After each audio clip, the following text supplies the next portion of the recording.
नमस्कार, आप देख रहे हैं किन्नी टाइम्स। तो नजर डालते हैं दिन भर की बड़ी खबरों पर। घरेलू हिंसा मामले में बहू को संयुक्त घर में रहने का अधिकार नहीं।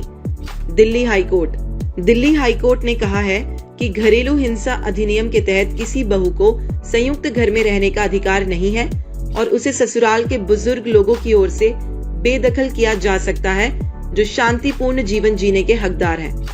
न्यायमूर्ति योगेश खन्ना एक बहू द्वारा निचली अदालत के आदेश के खिलाफ दायर अपील पर सुनवाई कर रहे थे, जिसके तहत उसे ससुराल में रहने का अधिकार नहीं दिया गया था। उन्होंने कहा कि एक संयुक्त घर के मामले में संबंधित संपत्ति के मालिक पर अपनी बहू को बेदखल करने को लेकर कोई प्रतिबंध नहीं है।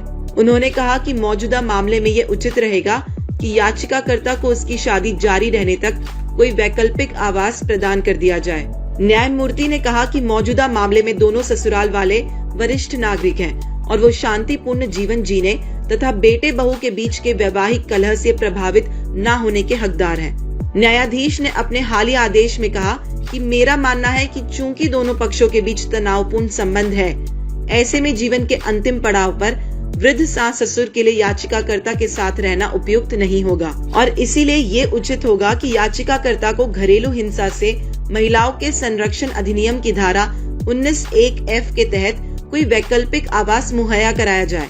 अदालत ने कहा कि दोनों पक्षों के बीच संबंध तनावपूर्ण है और यहाँ तक कि पति द्वारा भी पत्नी के खिलाफ शिकायत दर्ज कराई गई थी, जो किराए के घर में अलग रहता है तथा जिसने संबंधित संपत्ति पर किसी भी तरह का दावा नहीं जताया है। हाईकोर्ट ने कहा कि घरेलू हिंसा अधिनियम की धारा 19 के तहत आवास का अधिकार संयुक्त घर में रहने का एक अपरिहार्य अधिकार नहीं है, खासकर उन मामलों में जहां बहू अपने बुजुर्ग सास ससुर के खिलाफ खड़ी है। अदालत ने कहा, मौजूदा मामले में सास ससुर लगभग 74 और 69 साल के वरिष्ठ नागरिक हैं तथा वो अपने जीवन के आखिरी पड़ाव पर होने के कारण बेटे बहू के बीच के वैवाहिक कलह से ग्रस्त हुए बिना शांति से जीने के हकदार हैं। हाईकोर्ट ने याचिकाकर्ता की अपील को खारिज कर दिया और इसके साथ ही प्रतिवादी ससुर के हलफनामे को स्वीकार कर लिया कि वो अपने बेटे के साथ बहू के वैवाहिक संबंध जारी रहने तक याचिकाकर्ता को वैकल्पिक आवास मुहैया कराएंगे।